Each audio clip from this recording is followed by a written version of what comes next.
அளவற்ற அருளாளனும் நிகரற்ற அன்புடையவனும் ஆகிய எல்லாம் வல்ல அல்லாவின் பெயரால் துவங்குகின்றேன். அல்லாஹ்வுடைய தூதர் முகமது நபி ஸல்லல்லாஹு அலைஹி வஸல்லம் அவர்களை குறித்து இந்த தூதரிடத்தில் உங்களுக்கு அழகான முன்மாதிரி இருக்கின்றது என்று சொல்லி காட்டுகின்றான். இந்த வசனத்தின் அடிப்படையில் தமிழ்நாடு தௌஹீத் ஜமாத்தின் சார்பாக அண்ணல் நபியே அழகிய முன்மாதிரி என்ற செயல் திட்டத்தை ஒரு தாவாவாக எடுத்து 10 மாத செயல் திட்டமாக செயல்படுத்தி வருகின்றோம். அந்த அடிப்படையில் சிறுவர்களுடன் நபிகள் நாயகம் ஸல்லல்லாஹு அலைஹி வஸல்லம் அவர்கள் எப்படி பழகினார்கள் என்ற மையக்கருவை அடிப்படையாக கொண்டு இந்த மாதத்தினுடைய செயல் திட்டத்தை தாவாவாக செய்து வருகின்றோம். ஆழ்வார்த்தினர் கிளையை சார்ந்த மதர்சா மாணவர்களை வைத்து நபி ஸல்லல்லாஹு அலைஹி வஸல்லம் அவர்கள் தங்களுடைய வாழ்க்கையில் எந்தெந்த விஷயங்களில் நமக்கு முன்மாதிரியாக இருக்கின்றார்கள் என்ற செய்தியை மக்களுக்கு கொண்டு போய் சேர்க்கக்கூடிய வகையில் ஒரு கலந்துரையாடல் நிகழ்ச்சி ஏற்பாடு செய்யப்பட்டுள்ளது. அதில் முதலாவதாக மதர்சா மாணவர் இஸ்மாயில் அவர்கள் நபி ஸல்லல்லாஹு அலைஹி வஸல்லம் அவர்கள் நமக்கு எந்த மாதிரியான பேச்சின் ஒழுங்குகள் குறித்து வழிகாட்டுதலை கற்றுக் கொடுத்திருக்கிறாங்க என்ற செய்திகளை நமக்கு விளக்குவாங்க. நபி ஸல்லல்லாஹு அலைஹி வஸல்லம் அவர்களுடைய பேச்சு மொழியானது மிகவும் கண்ணியமாகவும் மக்களுக்கு பயன் தரும் வகையில் தான் அமைந்திருந்தது. அதற்கு சான்றாக சில செய்திகளை பார்ப்போம். கெட்ட வார்த்தைகள் பேசுபவராகவோ, சாபமிடுபவராகவோ, ஏசுபவராகவோ இறைத்தூதர் ஸல்லல்லாஹு அலைஹி வஸல்லம் அவர்கள் இருக்கவில்லை. ஒருவரை கண்டிக்கும் போது கூட அவருக்கு என்ன நேர்ந்தது, அவர் நெற்றி மண்ணில் படட்டும் என்றே கூறுவார்கள். இந்த செய்தி சஹீஹுல் புகாரியில் 6046வது செய்தியாக இடம்பெற்றுள்ளது. இன்றைய கால மக்கள் மிகவும் எளிதாக சாபமிடுறாங்க, மக்களை ஏசுறாங்க. அது மட்டும் இல்லாம கெட்ட வார்த்தைகள் இளைஞர்கள் மத்தியிலே ரொம்ப சர்வசாதாரணமாக பேசப்படுகிறது. ஆனா நபி ஸல்லல்லாஹு அலைஹி வஸல்லம் அவர்கள் நம்மளுக்கு இந்த மாதிரிலாம் செய்யவே கூடாதுன்னு சொல்லி அவங்களே நம்மளுக்கு சொல்லி கொடுத்துருக்காங்க. மேலும் இன்னொரு செய்தியில பார்க்கும்போது இறைத்தூதர் ஸல்லல்லாஹு அலைஹி வஸல்லம் அவர்களுடைய இயற்கையாகவும் செயற்கையாகவும் அருவருப்பான பேச்சுகளை பேசாதவராக இருந்தார்கள். மேலும் நற்குணமுடையவரே உங்களில் சிறந்தவர் என்றே கூறுவார்கள். இந்த செய்தி சஹீஹுல் புகாரில 6035வது செய்தியாக இடம்பெற்றுள்ளது. நம்ம மக்களே அண்டை வீட்டாரை பத்தி ரொம்ப அருவருப்பாக பேசுவாங்க, அவங்க கிட்டே பேசுவாங்க. அவங்க மனம் புண்படுதா இல்லையான்னு பார்க்காம அவங்க ரொம்ப சர்வசாதாரணமா பேசிடுறாங்க. ஆனா நம்மளுக்கு ரசூலுல்லாஹ் எப்படி சொல்லி கற்றுருக்காங்கன்னா, அருவருப்பான பேச்சுகளை அவங்க செயற்கையாகவும் செயற்கையாகவும் பேசாதவர்களா இருந்தாங்க. அதாவது மக்களுக்கு ரொம்ப புண்படுத்துற மாதிரி பேசாம மிகவும் கனிவாகவும் கண்ணியமாகவும் பேசியிருக்கிறாங்க. இது மூலியமா நம்மளுக்கு எப்படி பேசணும், எப்படி மக்கள்கிட்ட நடந்துக்கணும்னு சொல்லி மிகவும் அழகிய முன்மாதிரியாக நபி ஸல்லல்லாஹு அலைஹி வஸல்லம் நம்மளுக்கு கற்றுக் கொடுத்திருக்கிறாங்க.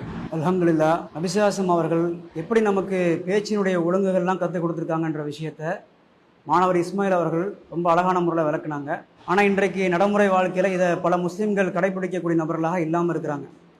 இன்னும் இது மாதிரியான ஏராளமான பேச்சின் ஒழுங்குகள் குறித்து ரசூல் ஸல்லல்லாஹு அலைஹி வஸல்லம் அவங்க நமக்கு வழிகாட்டியிருக்கிறாங்க. இன்னும் எந்த அளவுக்கு சொல்லணும்னா, அவர்களை எதிரிகள் விமர்சனம் செய்யக்கூடிய மாதிரியான பேச்சுக்களை பேசும்பொழுது கூட ரசூல் ஸல்லல்லாஹு அலைஹி வஸல்லம் அவர்கள் அவங்களுக்கு பதில் கொடுக்கக்கூடிய நேரங்களில் ரொம்ப கண்ணியமான பதில்களை கொடுத்துருக்காங்கன்ற நிறைய வரலாற்று செய்திகளை பார்க்க முடியுது. ஒரு முறை யூதர்கள் பார்த்தீங்கன்னா ரசூல் ஸல்லல்லாஹு அலைஹி வஸல்லம் அவங்கள பார்த்து அஸ்ஸாமு அலைக்க அப்படின்னு சொல்கிறாங்க, உங்கள் மீது சாபம் உண்டாகட்டும் அப்படின்ற மாதிரி சொல்கிறாங்க. அப்போ அவங்கள ஏசக்கூடிய வகையில் ஒரு வாழ்த்து செய்தியே வேறு மாதிரி சொல்லக்கூடிய நேரத்தில் கூட ரசூல் ஸல்லல்லாஹு அலைஹி வஸல்லம் அவங்கள திட்டக்கூடியவராக இல்லாமல் வலைக்கும் அப்படின்ற மாதிரி சொல்லி உங்களுக்கும் அப்படியே ஆகட்டும் அப்படின்ற மாதிரி நளினமான முறையில் பதில் கொடுத்த செய்திகள்லாம் பார்க்க முடியுது.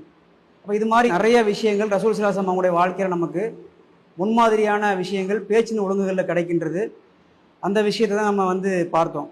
அடுத்தபடியாக நபி ஸல்லல்லாஹு அலைஹி வஸல்லம் அவங்களுடைய வாழ்க்கையில் நமக்கு இன்னும் பல விஷயங்களில் முன்மாதிரியான செயல்பாடுகள் இருக்குது. எந்த அளவுக்குன்னா, நபிகள் நாயகம் ஸல்லல்லாஹு அலைஹி வஸல்லம் அவர்கள் மதீனாவுக்கு போனதுக்கப்புறம் ஆட்சி தலைவராக இருந்தார்கள்.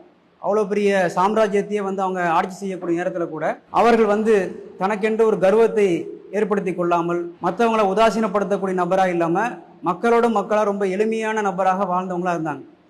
அவங்களுடைய எளிமையான வாழ்க்கைக்கு எந்தெந்த மாதிரியான சான்றுகள்லாம் நமக்கு இன்னைக்கு இருக்கின்றது என்ற விஷயத்தை மதரசா மாணவர் ஆதில் அவர்கள் நமக்கு இப்போ விளக்குவாங்க. நபி ஸல்லல்லாஹு அலைஹி வஸல்லம் அவர்கள் அடையாளமிடும் கருவியை கொண்டு பொது நீதியில் உள்ள சதக்கா ஒட்டகத்திற்கு தம் கையால் அடையாளமிட்டு கொண்டிருந்ததை கண்டேன். அறிவிப்பவர் அனஸ் ரலி, நூல் புகாரி 1502. இந்த ஹதீஸ்ல என்ன புரியுதுன்னா, எவ்வளவு பெரிய ஆட்சி தலைவராக இருந்தா கூட ஒரு சின்ன சின்ன வேலையை கூட அவங்களே செய்யறாங்க. இதுல இன்னொரு ஹதீஸ் நம்ம பார்ப்போம். கிப்லா திசையில் உள்ள நபி ஸல்லல்லாஹு அலைஹி வஸல்லம் அவர்கள் சலியை கண்டார்கள். அவர்கள் முகத்தில் அதிருப்தி காணப்பட்டது. அவர்கள் எழுந்து தம் கையால் கல்லை கொண்டு சுவற்றில் சுரண்டி சுத்தம் செய்தார்கள். அறிவிப்பவர் அனஸ் அலி, நூல் புகாரி 417. இந்த ஹதீஸ்ல என்ன புரியுதுன்னா, நபி ஸல்லல்லாஹு அலைஹி வஸல்லம் அவர்கள் எவ்வளவு பெரிய ஆட்சி தலைவராக இருந்தா கூட ஒரு எளிமையான வாழ்க்கையை வாழ்ந்திருக்காங்கன்னு புரியுது. இஸ்லாமிய மார்க்கம் அப்படிங்கிறது வெறுமனே வணக்க வழிபாடுகள் மூலமாக மட்டும் சொர்க்கத்துக்கு போகக்கூடிய வழிமுறையை கற்றுத்தரக்கூடிய மார்க்கம் கிடையாது. எந்த அளவுக்கு வந்து மக்களோடு மக்களாக வாழ வேண்டும், அவங்கள்ட்ட நன்மை செய்யக்கூடிய விஷயங்களை வந்து பரப்பணும், அதை செயல்படுத்தி காட்டணுங்கிற விஷயத்தையும் சொல்லிக் கொடுக்கக்கூடிய மார்க்கமாக இருக்குது. இஸ்லாத்தை பிரச்சாரம் செய்த இறை தூதர் முஹம்மது நபி ஸல்லல்லாஹு அலைஹி வஸல்லம் அவர்கள் தன்னுடைய வாழ்க்கை முழுக்க இந்த அம்சத்தை வந்து கடைபிடித்த நபராக இருந்திருக்கிறாங்க. அவங்களுடைய எல்லா வாழ்க்கை அம்சங்களையும் பார்த்தோம்னா எளிமைன்ற விஷயத்தை ரொம்ப அதிகமாக அவர்கள் வெளிப்படுத்தி காட்டிய நபராக இருந்திருக்கிறாங்க. இப்போ மாணவர் ஆதில் அவங்க சொன்ன செய்தியில கூட பள்ளிவாசனுடைய சோற்றுல வந்து வேற ஒரு நபர் எச்சில் துப்புன அந்த விஷயத்தை பார்த்த நபிசாசம் அவர்கள் அந்த எச்சில வந்து தன்னுடைய கையால் கல்லை கொண்டு சுரண்டி எடுத்தாங்கன்ற செய்தியை வந்து பார்க்க முடியுது. இன்றைக்கு மக்கள் வந்து அவங்க செய்யக்கூடிய அசுத்தமான விஷயங்களை கூட சுத்தம் செய்யாமல் இருக்கக்கூடிய மக்களாக இருக்கிறாங்க. சாலைகளில் போகும் பொழுது அவங்க அசுத்தம் ஏற்படுத்துகிறாங்க, மக்களுக்கு நோவினை தரக்கூடிய வகையில். மற்றவங்களுக்கு பாதிப்பு ஏற்படுத்தக்கூடிய விஷயத்தை பார்க்கும் பொழுது கண்டும் காணாமல் இருக்கக்கூடிய நபர்களாக இருக்கிறாங்க. இந்த மாதிரியான விஷயத்தையெல்லாம் வந்து நம்முடைய வாழ்க்கையில் வந்து பாடமாக எடுத்துக்கிட்டு அபிசாசம் அவங்களுடைய வாழ்க்கையில் முன்மாதிரி நம்ம எடுத்துக்கணும். பிற மக்களுக்கு நோவினை தரா மாதிரியான விஷயத்தை வந்து நம்ம எந்த கட்டத்திலையும் செய்யக்கூடாது. எளிமைன்ற விஷயத்தை நம்ம வந்து நம்முடைய வாழ்க்கையில் முடிந்த அளவுக்கு கடைபிடிக்கக்கூடிய அந்த முன்மாதிரியை அல்லாஹ்வுடைய தூதர் வாழ்க்கையிலிருந்து நம்ம கடைபிடிக்கக்கூடிய நபர்களாக இருக்கணும். அடுத்ததாக நபிசாசம் அவங்களுடைய வாழ்க்கையில் நமக்கு இன்னும் வேற பல விஷயங்களில் முன்மாதிரியான அம்சங்கள் நிறைய இருக்கின்றது. இன்றைக்கி முஸ்லீம்கள் நிறைய பேர் வந்து பார்த்திங்கன்னா தொழுகையின் மூலமாக சொர்க்கத்திற்கு சென்று விடலாம், நோன்பு அதிகமாக பிடிப்பதன் மூலமாக சொர்க்கத்துக்கு போயிடலாம், தான தர்மங்கள் அதிகமாக செய்வதன் மூலமாக சொர்க்கத்துக்கு போயிடலாம் என்ற நம்பிக்கையில் இது போன்ற அமல்களை வந்து அதிகமாக செய்யக்கூடிய நபர்களாக இருக்கிறாங்க. இன்னும் உம்ரா ஹஜ்ஜி மாதிரி விஷயங்கள்லாம் வந்து செல்வம் படைத்தவர்கள் அதிகமாக செய்கிறாங்க. ஆனால் தங்களுடைய வாழ்க்கையில் இப்படிப்பட்ட அமல்களை செய்து கொண்டே நிறைய தீமையான காரியங்களை, மார்க்கத்தில் தடை செய்யப்பட்ட காரியங்களை ரொம்ப சர்வசாதாரணமாக செய்கிறாங்க. அதில் ஒன்று தான் வந்து பார்த்தோம்னா தங்களுடைய நாவை பயன்படுத்தி தங்களுடைய மர்ம உறுப்பை பயன்படுத்தி அவங்க செய்யக்கூடிய பாவமான காரியங்கள். ரெண்டு விஷயத்தை குறித்து ரசூல் ஸல்லல்லாஹு அலைஹி வஸல்லம் அவங்க ரொம்ப ஒரு முக்கியமான செய்தியை நமக்கு எச்சரிக்கையாக கொடுத்துருக்குறாங்க. அந்த செய்தி என்ன அப்படின்ற விஷயத்தை குறித்து மாணவர் அல்ஃபஹீம் அவங்க நமக்கு விளக்குவாங்க. அல்லாஹ்வின் தூதர் ஸல்லல்லாஹு அலைஹி வஸல்லம் அவர்கள் கூறினார்கள், எவர் தம் இரு தாடைகளுக்கு இடையே உள்ளதான நாவிற்கும் இரு கால்களுக்கு இடையே உள்ள மர்ம உறுப்பிற்கும் என்னிடம் உத்தரவாதம் அளிக்கிறாரோ அவர் சொர்க்கத்திற்கு செல்ல நான் உத்தரவாதம் அளிக்கிறேன் என்கிறார்கள். அறிவிப்பாளர் சாஹல் பின் சாத்ர் அலி, நூல் புகாரி 6474. இந்த ஹதீஸ்ல இருந்து நம்மளுக்கு என்ன தெரிய வருதுன்னா, நம்ம சொர்க்கத்திற்கு செல்ல ரெண்டு முக்கியமான உறுப்புகளை பாதுகாத்து ஒழுக்கமா வச்சுக்கணும். அதுல ஒன்று நாவு, இன்னொன்று மர்ம உறுப்பு. இந்த காலத்துல நிறைய பேர் ஈஸியா தவறுகளை செஞ்சிடறாங்க. இந்த ரெண்டு முக்கியமான உறுப்புகளை வச்சு பொய் பேசுவது, ஆபாசமான விஷயங்களை பேசுவது, விபச்சாரம் செய்வது, இதெல்லாம் மிகப்பெரிய பாவமாகும். அதனால அல்லாஹ்வின் தூதர் ஸல்லல்லாஹு அலைஹி வஸல்லம் அவர்கள் கூறினார்கள், யார் இந்த முக்கியமான ரெண்டு உறுப்புகளை பாதுகாத்து ஒழுக்கமாக வைத்துக் கொள்கிறாரோ அவர் சொர்க்கத்திற்கு செல்ல நான் உத்தரவாதம் அளிக்கிறேன் என்கிறார்கள். அதனால சொர்க்கத்திற்காக பாதையை தேடிக்கொள்ளுமாறு கேட்டுக்கொள்கிறேன். அல்ஹம்துலில்லாஹ். சொர்க்கத்திற்கு செல்வதற்கு இரண்டு முக்கியமான உறுப்புகள், அதன் மூலமாக நம்ம செய்யக்கூடிய செயல்பாடுகள் குறித்து அல்லாஹ்வுடைய தூதர் ரொம்ப ரத்தின சுருக்கமாக சொன்ன அந்த எச்சரிக்கை நபிமொழியை மாணவர் அல்ஃபஹீம் அவங்க நமக்கு வந்து பாடமாக நடத்தினாங்க. இந்த ஒரு நபிமொழியை நமக்கு வாழ்க்கை முழுக்க பல விஷயங்களை கற்றுத்தரக்கூடிய விஷயமா இருக்குது. தன்னுடைய நாவை பயன்படுத்தி தான் இன்றைக்கி நம்ம நன்மையை சம்பாதிக்கக்கூடிய விஷயங்களையும் செய்கின்றோம், பல பாவங்களை சம்பாதிக்கக்கூடிய செயல்களையும் மனிதர்களை செய்கிறாங்க. அதே மாதிரி பார்த்தோம் என்றால் இன்றைக்கி ஆபாசமான விஷயங்கள் சமூகத்தில் நிறைய பரவி இருக்குது. மொபைல் ஃபோனை பயன்படுத்தி சமூக வலைதளங்களில் பேசக்கூடிய பேச்சுக்கள், அவங்க எழுதக்கூடிய கருத்துக்கள் எல்லாமே ரொம்ப பொய்யான விஷயங்களும் மற்றவர்களுக்கு வந்து நோவினை தரக்கூடிய விஷயங்களாகவும் அவதூறு பரப்பக்கூடிய விஷயங்களாகவும் நிறைய சர்வசாதாரணமாக பரப்புகிறாங்க. இன்னும் வந்து பார்த்திங்கன்னா வந்து வீடியோக்கள் மூலமாக பார்க்கக்கூடிய காட்சிகள் எல்லாம் இப்போ அவங்க மாணவர் சொல்லிக்காட்டிய அடிப்படையில் ஆபாசமான அம்சங்களை கொண்ட வீடியோக்களை வந்து பரவலாக இளைஞர்கள் அதிகமாக பார்க்கக்கூடிய காட்சியை வந்து பார்க்க முடியுது. இது மாதிரியான அடிப்படையில் தங்களுடைய வாழ்க்கையை நகர்த்தக்கூடியவர்கள் அல்லாஹ்வுடைய தூதர் சொன்ன இந்த எச்சரிக்கை நபிமொழியை சற்று சிந்திச்சு பார்க்கணும். இந்த உலக வாழ்க்கைக்கு பின்னால் இருக்கக்கூடிய மறுமை வாழ்க்கையில் நாம் வெற்றி அடைய வேண்டும் என்றால் இந்த ரெண்டு உறுப்புகளையும் நாம் ரொம்ப சரியான முறையில் கடைபிடிக்க வேண்டும் என்ற இந்த செய்தியை நம்ம அதிகமாக உள்வாங்கி கொண்டு அல்லாஹ்வுடைய தூதரை நம்ம அழகான முன்மாதிரியாக இந்த விஷயத்தில் எடுத்துக்கொள்ளக்கூடிய நபர்கள் நாம் இருக்க வேண்டும். அடுத்தபடியாக நபிகள் நாயகம் ஸல்லல்லாஹு அலைஹி வஸல்லம் அவங்க இன்னும் பல்வேறு விஷயங்களில் எப்படி நமக்கு முன்மாதிரியாக இருந்திருக்காங்கன்ற அந்த அம்சத்தை விளக்கக்கூடிய வகையில் இன்றைக்கு பரவலாக மக்கள் வந்து முக்கியமான அந்தஸ்தில் உள்ளவங்களுக்கு மட்டும் நெருக்கத்தை காட்டக்கூடியவங்களா இருக்கிறாங்க. சமூகத்தில் வந்து பெரிய பெரிய பதவிகளில் உள்ளவங்க, அதிக செல்வம் படைத்தவங்க, இவங்களோடு வந்து ரொம்ப க்ளோஸாக பழகக்கூடியவங்களாக, அவங்களுக்கு மதிப்பு கொடுக்கக்கூடியவங்களா இருக்கிறாங்க. ஆனால் ரசூல் ஸல்லல்லாஹு அலைஹி வஸல்லம் அவர்கள் ஆட்களை பார்த்து பழகக்கூடியவங்களா இல்லாமல் அவங்களுடைய நற்குணத்தை பார்த்து பழகக்கூடியவங்களா இருந்திருக்கிறாங்க. இன்னும் சொல்லப்போனால் சின்ன வயதில் இருந்த குழந்தைகள்கிட்ட கூட, சிறுவர் சிறுமிகள்கிட்ட கூட ரசூல் ஸல்லல்லாஹு அலைஹி வஸல்லம் அவர்கள் ரொம்ப நளினமான முறையில் அன்பு பாராட்டக்கூடியவராக இருந்திருக்கிறாங்கன்ற செய்திலாம் பார்க்க முடியுது. எந்த அளவுக்கு ரசூல் ஸல்லல்லாஹு அவங்க சிறுவர்களோடு அந்யோன்யமாக வாழ்ந்திருக்கிறாங்க அப்படிங்கிறத குறித்து மாணவர் யஹியா அவர்கள் நமக்கு சில செய்திகளை சொல்லுவாங்க.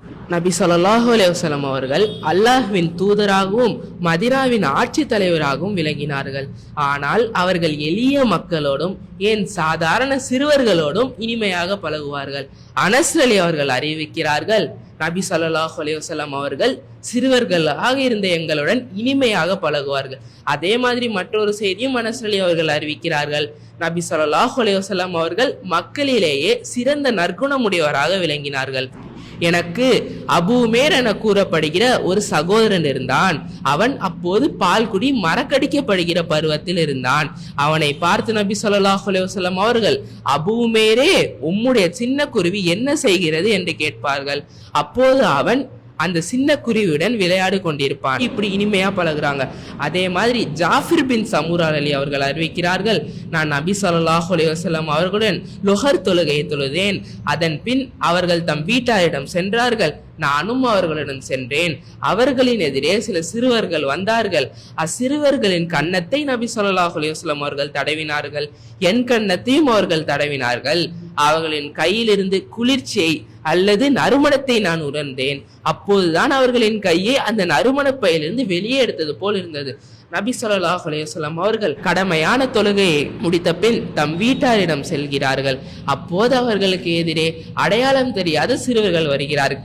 அவர்களோட கூட இனிமையாக பழகி இருக்கிறார்கள். அவர்களின் கன்னத்தை தடவிருக்கிறார்கள். இதே மாதிரி நபி ஸல்லல்லாஹு அலைஹி வஸல்லம் அவர்கள் சிறுவர்களுடன் இனிமையாக பழகியதற்கு பல சான்றுகள் உள்ளன. தமிழ்நாடு தௌஹீத் ஜமாத்தின் சார்பாக பல்வேறு மார்க்க மற்றும் சமுதாய பணிகளை நாங்கள் செய்து வருகின்றோம். அதில் ஒரு அம்சமாக அண்ணல் நபியே அழகிய முன்மாதிரி என்ற செயல் திட்டத்தின் வாயிலாக நபிகள் நாயகம் ஸல்லல்லாஹு அலைஹி வஸல்லம் அவர்கள் நம்முடைய வாழ்க்கைக்கு எந்த அடிப்படையில் முன்மாதிரியாக இருக்கின்றார்கள் என்பதை மக்களுக்கு கொண்டு போய் சேர்க்கக்கூடிய வகையில் பல்வேறு தலைப்புகளின் கீழாக பிரச்சாரத்தை மேற்கொண்டு வருகின்றோம். அந்த அடிப்படையில் இந்த ஜூன் மாதத்தில் சிறுவர்களின் தோழர் நபிகள் நாயகம் என்ற தலைப்பின் ஊடாக நபிகள் நாயகம் ஸல்லல்லாஹு அலைஹி வஸல்லம் அவர்கள் சிறுவர்களோடு எந்த அளவுக்கு அன்பு பாராட்டி வாழ்ந்தார்கள், பெரியவர்கள் சிறுவர்களுக்கு செய்ய வேண்டிய கடமைகள் என்ன, சிறுவர்களுக்கு இஸ்லாமிய மார்க்கம் வழங்கி இருக்கக்கூடிய உரிமைகள் என்ன, சிறுவர்கள் எப்படிப்பட்ட ஒழுக்க வாழ்வை வாழ வேண்டும் என்பதை குறித்த செய்திகளை மக்களுக்கு மத்தியில் கொண்டு போய் சேர்க்கின்றோம். அந்த செய்திகளைத்தான் இந்த மதர்சா மாணவர்கள் உங்களுக்கு மத்தியில் இப்போ நிகழ்ச்சியாக பேசி காட்டினாங்க. இது மாதிரியான மதர்சாக்களின் மூலமாகத்தான் நம்முடைய பிள்ளைகளுடைய மார்க்க அறிவை நாம் வளர்த்து கொள்ள முடியும். இது மாதிரியான மார்க்க கல்வியை கற்றுக்கொள்ளக்கூடிய பிள்ளைகள் தான் இந்த காலத்தில் அவர்கள் எதிர்கொள்ளக்கூடிய பல தீமையான விஷயங்களை நோக்கி அவங்க நகராம இஸ்லாமிய வாழ்க்கை சூழலில் வாழ்ந்து உண்மையான இஸ்லாமியனாகவே மரணிக்கக்கூடிய அந்த வாய்ப்பை பெறக்கூடிய மக்களாக இருப்பாங்க. அதனால அனைத்து மக்களும் உங்களுடைய வீட்டு பிள்ளைகளை தமிழ்நாடு தௌஹீத் ஜமாத்தினுடைய மதரசாக்களில் சேர்த்து இஸ்லாமிய அடிப்படையில் தங்களுடைய பிள்ளைகளை வளர்த்தெடுப்பதற்கு முன்வர வேண்டும் என்ற விஷயத்தை அழைப்பாக சொல்லிக் கொள்கின்றோம். அஸ்ஸலாமு அலைக்கும் வரஹ்மத்துல்லாஹ். அல்லாஹு அக்பர், அல்லாஹு அக்பர்.